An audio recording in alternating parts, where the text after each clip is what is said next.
가지 이미지들을 좀 살펴보십시오. 공통점이 있습니다. 어떤 공통점이 발견될 수 있습니까? 왼쪽 이미지부터 차례로 살펴보겠습니다. 왼쪽에서 첫 번째는 맥도날드에서 오더를 하고 기다리고 있는 사람들. 그리고 두 번째는 병원에서 의사의 진단 결과를 기다리고 있는 사람들. 세 번째는 사거리에서 그린라이트이 바뀌기를 기다리고 있는 사람들. 그리고 네 번째는 오피스에서 하루 일과가 끝나기를 기다리고 있는 사람입니다. 자, 이 이미지들이 가지고 있는 공통점이 있습니다. 그 공통점은 기다림입니다. 우리는 아침에 눈을 뜨면서 하루 종일 활동하는 시간, 기다림의 연속을 보내고 있습니다. 그래서 하루 종일 우리는 기다림으로 가득 찬 시간들을 보내고 있습니다. 기다림을 좋아하는 사람은 거의 없는 것 같아요. 기다림 하면은 우리는 선입견이 힘들다 그런 생각을 가지고 있습니다.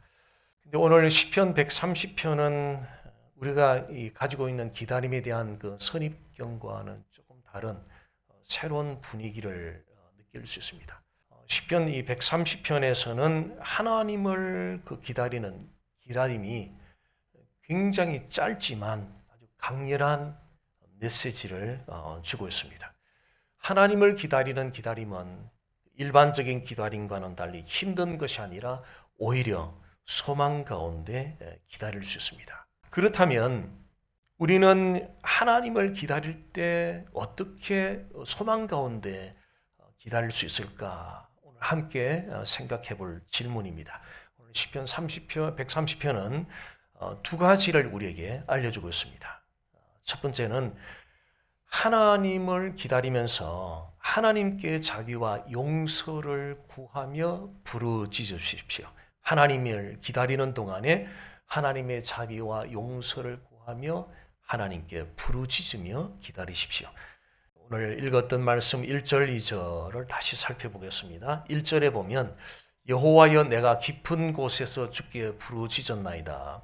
시편 기자가 지금 깊은 곳이라고 하는 것은 표면 아래 아주 바닥이죠. 그 깊은 곳을 가리키는데 이곳은 혼자 힘으로는 표면 위로 올라갈 수 없는, 혼자 힘으로는 절대 올라갈 수 없는 것을 철저하게 깨닫고 있는 그 자리를 가리켜서 지금 깊은 곳이라고 시편 기자는 표현을 하고 있습니다. 자, 이것을 의미상으로 풀어보면 이렇습니다. 시편 기자가 깊은 곳이라고 말한 이 표현을 의미상으로 풀어보면 이렇습니다. 하나님, 제가 혼자 힘으로는 도저히 감당할 수 없을 정도로 너무 힘들고 고통스럽습니다. 하나님, 자비와 용서를 베풀어 주시고 저를 좀 도와주십시오. 저의 인생은 전적으로 하나님께 달려 있습니다. 자, 언제 우리가 하나님께 자비와 용서를 구하면서 부르짖게 됩니까? 언제 우리가 하나님께 이렇게 부르짖는 기도를 하게 됩니까? 내 힘으로 살만할 때는 이런 부르짖는 기도가 안 나오는 것 같아요. 치명적인 질병이나 사고나 이런 것이 벌어지면 가르치지 않아도 본능적으로 하나님을 부르짖게 되더라. 평상시에도 그렇게 부르짖을 수 없을까?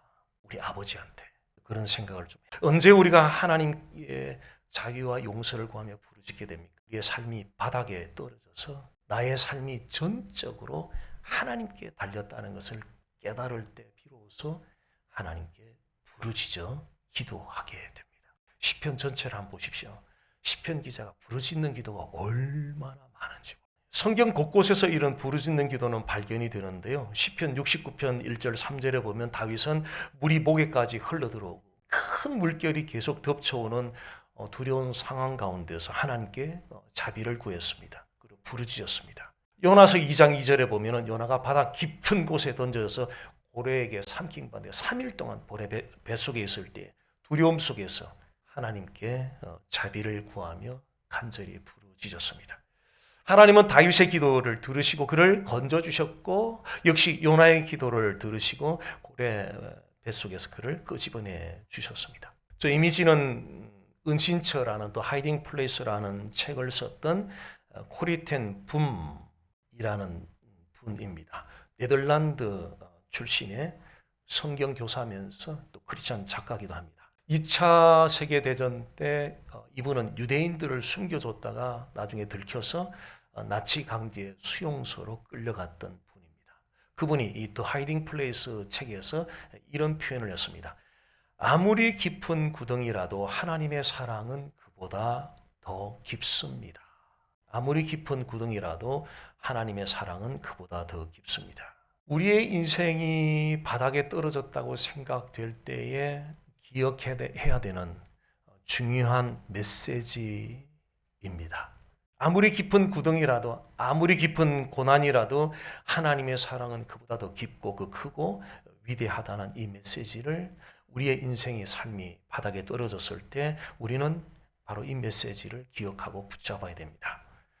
하나님은 우리가 바닥에 떨어졌을 때 거기에 우리는 언제나 우리 홀로 있는 것 같아서 어떤 사람들은 극단적인 선택을 하기도 하지만 하나님은 여전히 거기에 우리와 함께 계십니다. 여전히 함께 계시는 그분께 자비와 용서를 구하며 하나님께 부르짖으면 하나님은 우리의 기도를 리슨하시고 응답해 주십니다. 자, 다음 구절에서 시편 기자가 어떤 어려움 때문에 하나님께 자비와 용서를 구하며 부르짖게 되었는지 그 이유를 우리는 확인할 수 있습니다. 도대체 시편 기자가 어떤 이유 때문에 그랬는지 3절 말씀입니다.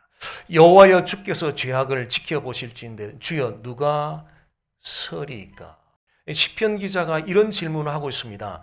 하나님이 죄를 낱낱이 다 기록하신다면 누가 하나님 앞에 설 수 있겠습니까? 하나님이 우리의 죄를 다 기록하고 있다면 누가 하나님 앞에 설 수 있겠습니까? 이것은 굉장히 중요한 질문입니다. 하나님이 우리의 죄를 낱낱이 기록하고 있다면 누가 그분 앞에 설 수 있겠습니까? 시편 기자의 질문인데요. 그런데 성경은 우리 모두가 두려워할 만한 대답을 제시하고 있습니다. 요한계시록 20장 12절 13절입니다. 또 내가 보니 죽은 자들이 큰 자나 작은 자나 그 보좌 앞에 서 있는데 책들이 펴 있고 또 다른 책이 펴졌으니 곧 생명책이라.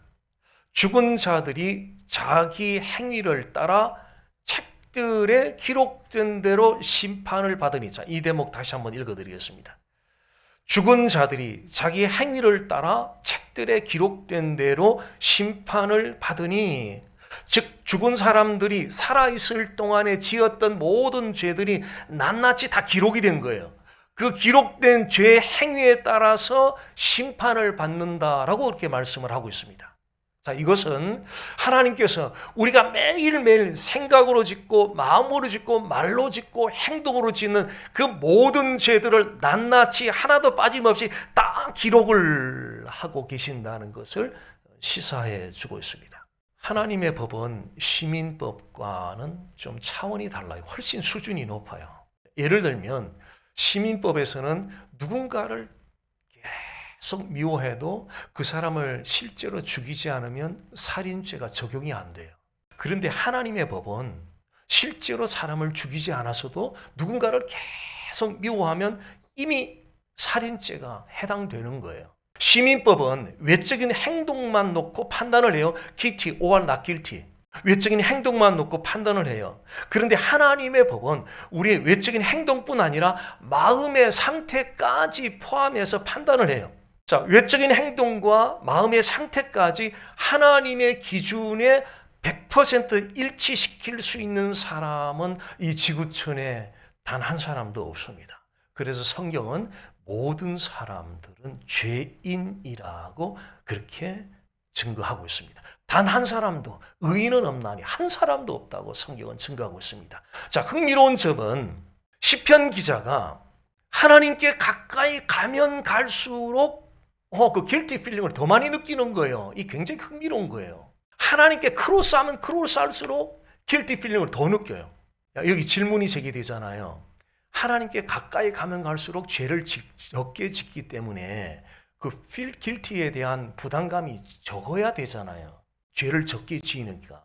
그런데 시편 기자는 하나님께 크로스하면 크로스할수록 외적인 죄를 적게 지으면 지을수록 가까이 가면 갈수록 guilty feeling이 자꾸 더 무거워지는 거예요. 현미경을 사용해서 사물을 관찰할 때하고 현미경을 사용하지 않고 사물을 관찰할 때의 차이점을 한번 비교해 보십시오. 언제가 더 물체를 더 세밀하게 섬세하게 볼 수 있습니까? 현미경을 사용할 때 훨씬 더 물체를 섬세하게 볼 수가 있어요. 자, 하나님과 거리가 멀 때는 외적인 행동으로 내가 죄를 범하지 않으면, 말로 죄를 범하지 않으면, 내 손과 발로 행동으로 죄를 범하지 않으면 나 죄 안 지었다라고 생각을 해요. 하나님과 거리가 멀 때는.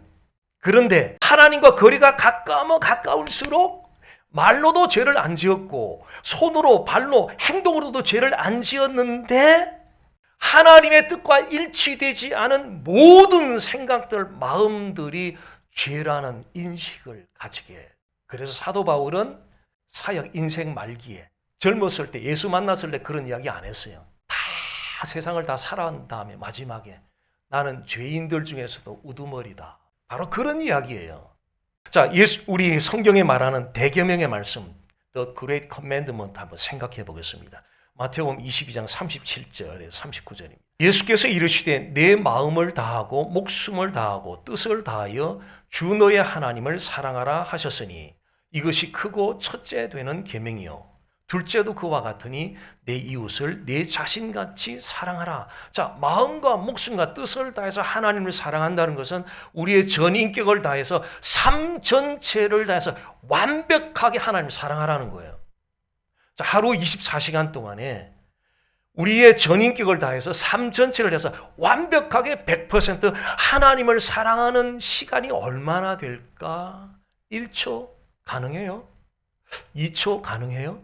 3초 가능해요? 단 1초라도 전 인격을 다해서 삶 전체를 다해서 완벽하게 100% 하나님을 사랑하는 사람 아마 이 땅에 사는 동안 만나기 힘들 거예요. 단 1초라도. 정말 어려운 이야기예요. 자, 우리 이웃들에게 내가 가진 것으로 나눠주는 거 이거는 어렵지 않을 수 있어요. 그런데 우리 네이버들을 우리 자신처럼 사랑하는 것은 정말 어려운 이야기입니다.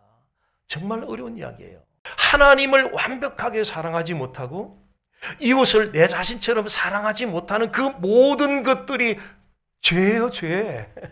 그게 죄들이에요, 죄. 그래 하루에 우리가 얼마나 많은 죄를 짓고 살아가고 있습니까? 그럼 너무나 많은 죄를 짓고 살아가고 있는 거죠. 자, 그렇다면 우리가 어떻게 해야겠습니까? 이렇게 많은 죄를 짓고 살아가는데요. 비록 우리는 행동은 깨끗하고 말은 깨끗할지 모르지만 우리 마음 전체를 통해서 전 인격을 통해서 삶 전체를 통해서 또한 내 이웃을 내 자신처럼 사랑하는 데서는 역시 우리는 많이 부족해요. 부족한 자체가 죄예요, 하나님께는요. 왜냐하면 하나님의 명령한 말씀이니까. 그래서 대계명이잖아요. The Great Commandment. 자, 그렇다면 어떻게 해야 되겠습니까? 그래서 항상 우리는 부족함을 깨닫고요. 항상 하나님께 자비와 용서를 구하며 부르짖어야 돼. 외적인 행동만 놓고 생각하면 회개할 게 하나도 없어요. 나 죄진 거 없는데 생각해. 회개할 거 하나도 없어요. 남한테 뭐 나쁜 말 했어요? 뭐 욕설을 했어요? 뭘 했어요? 죄진 거 하나도 없어요. 하나님 앞에 내 회개할 거 하나도 없어요. 그게 바로 바리새인의 기도였잖아요. 누가복음에 나오는. 나 이것도 하고 저거 다 했어요. 내 세리의 기도는 한마디도 못하고 그냥 죄인입니다. 하나님께 가까이 가면 갈수록 하나님을 완벽하게 사랑하지 못하는 우리 자신이 그렇게 싫어요.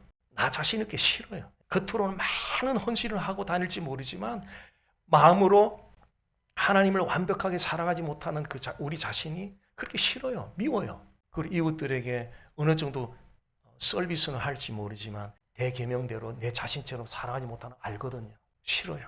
그게 다 죄라는 걸 그게 죄라는 걸 깨닫게 되는 거예요. 그래서 우리는 하나님의 자비와 용서가 얼마나 필요한 존재인가를 인식하게 돼요. 하나님께 가까이 가면 갈수록 죄가 더 많이 드러나고 더 깨닫게 되니까 하나님의 자비와 용서가 없이는 단 하루도 하나님 앞에서 제대로 살아낼 수가 없는 존재라는 사실을 처절하게 깨닫게 되는 거죠. 그래서 더욱더 하나님의 자비와 용서를 구하며 부르짖는 기도를 하게 되는 거예요.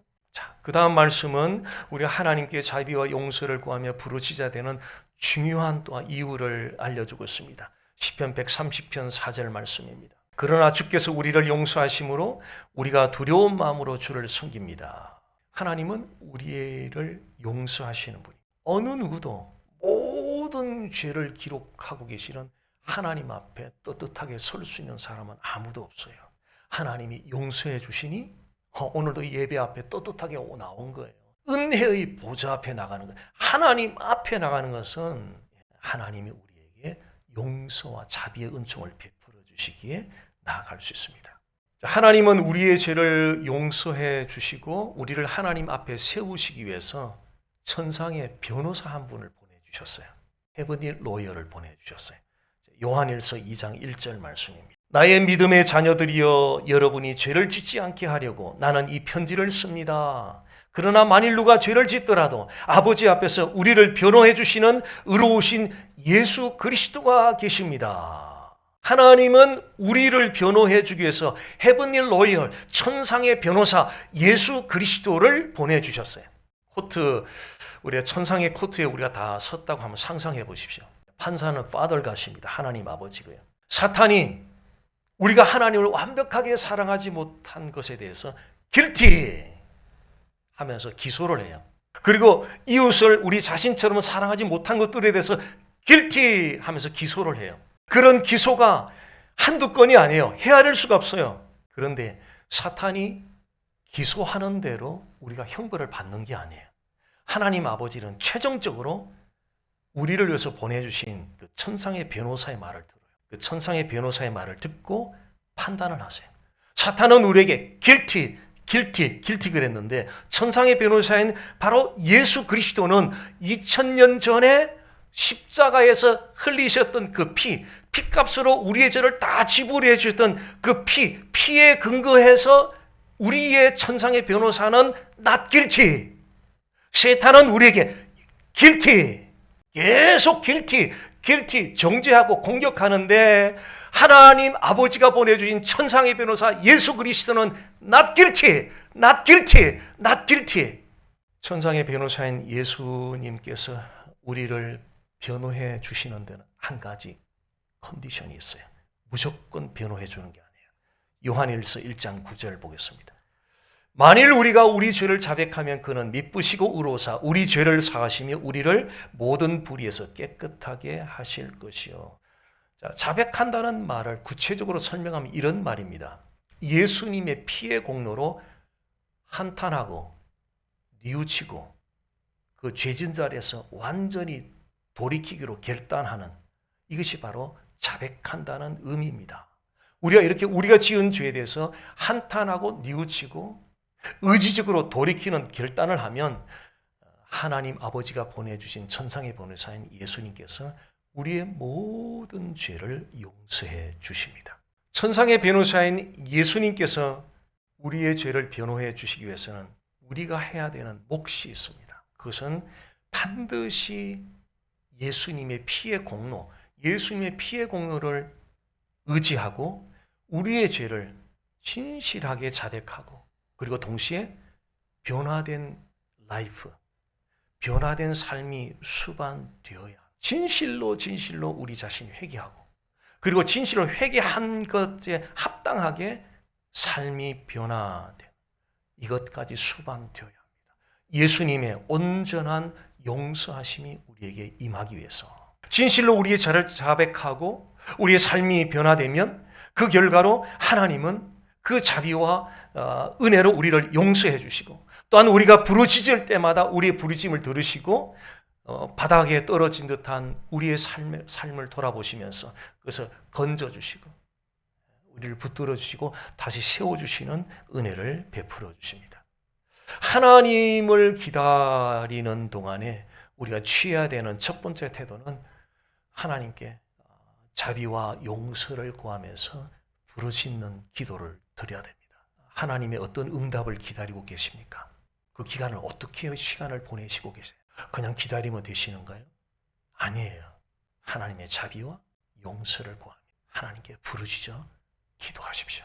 두 번째 태도입니다. 하나님을 기다리는 동안에 어떻게 우리가 하나님을 기다릴 것인가?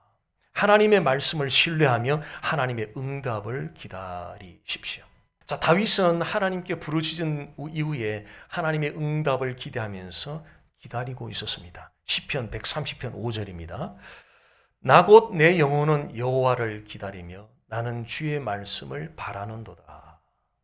다윗은 하나님의 말씀을 신뢰하면서 하나님의 응답을 기대하며 기다린다고 말하고 있습니다.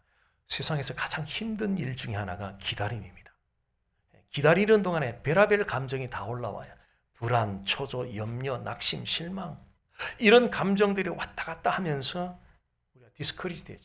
침체돼요. 기진맥진해요.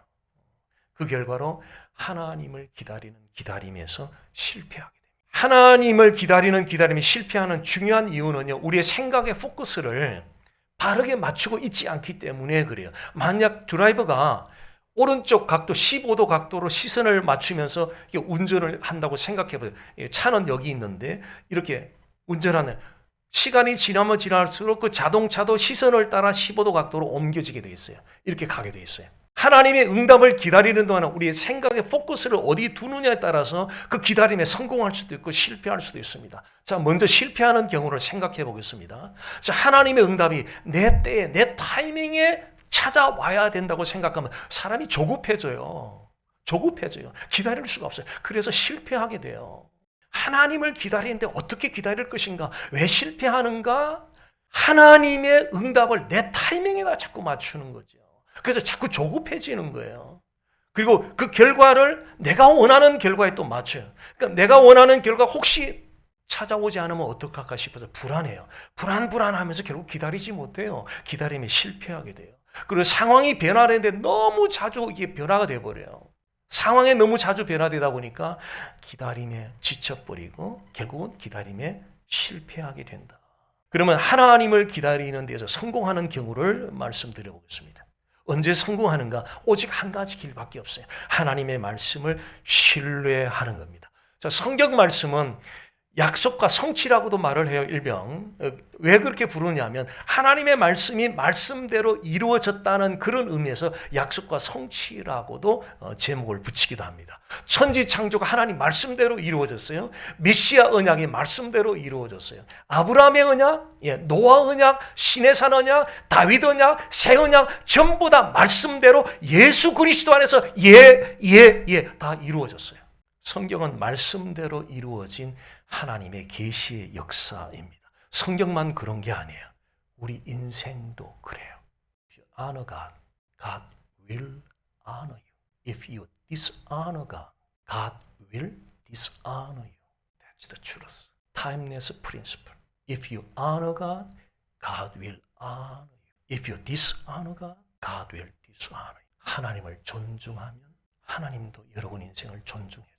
하나님을 존중하지 않으면 하나님으로부터 경멸을 당할. 그래서 우리의 삶이 앞으로 어떻게 진행될 10 years later, 20 years later 어떻게 될지 궁금해할 필요 없어요. 왜냐하면 말씀대로 이루어지기 때문에. 지금 나의 삶이 말씀과의 관계를 어떻게 가지는가 보면 이미 10 years later, 20 years later 내 라이프가 이미 다 보여져요. 어떻게 될지. 그래서 하나님을 기다리는 동안에 생각의 초점을 내 타이밍과 내가 원하는 결과와 상황에 두지 마시고 하나님의 말씀을 신뢰하는데 모든 생각에 초점을 두십시오. 무슨 일이 일어나든 상황이 어떻게 돌아가든 여러분들의 생각의 초점은 하나님의 말씀에 두십시오. 왜냐하면 결국은 말씀대로 되기 때문에. 일이 일비하지 마시고 말씀대로 되기 때문에. 그러면 여유가 생겨요. 자, 기독교 메시지는 소망의 메시지입니다. 그래서 우리가 하나님의 응답을 기다리는 시간은 소망 가운데 기다리는 시간이에요. 일반적인 기다림은 피곤하고 짜증나고 불편하고 힘든 시간인데 하나님을 기다리는 시간은 소망 가운데 기다리는 시간이에요. 무력한 중에도 하나님의 응답을 기다리는 시간은 소망의 시간이고요. 죄책감에 시달리는 그 중에서도 하나님의 응답을 기다리는 시간은 소망의 시간이고 고통 가운데서도 하나님을 기다리는 그 시간은 소망의 시간입니다. 그 이유는 우리가 어떤 형편에 있든지 하나님의 자유와 하나님의 용서를 구하고 부르짖으면 하나님께서 외아들을 여러분들에서 통째로 내어주신 그 하나님의 사랑으로 여러분들의 부르짖음에 귀를 기울이고 응답해 주시기 때문에 그렇습니다. 기다림의 시간이 얼마나 긴가? That's not a big deal. That's not a matter. 문제 아니에요. 기다림 시간이 얼마나 긴가? 그 문제 아니라니까요. 고통이 얼마나 큰가? 그 문제 아니에요. 왜냐하면 우리를 향한 하나님의 사랑이 훨씬 더 어떻게 증명하냐고요? 십자가 보세요. 십자가에서 하나님의 아버지가 어떻게 했는지 보세요. 그 사랑이 얼마나 큰지 보세요. 그래서 우리는 하나님의 응답을 기다리는 동안에 언제나 소망 가운데서 기다릴 수 있습니다.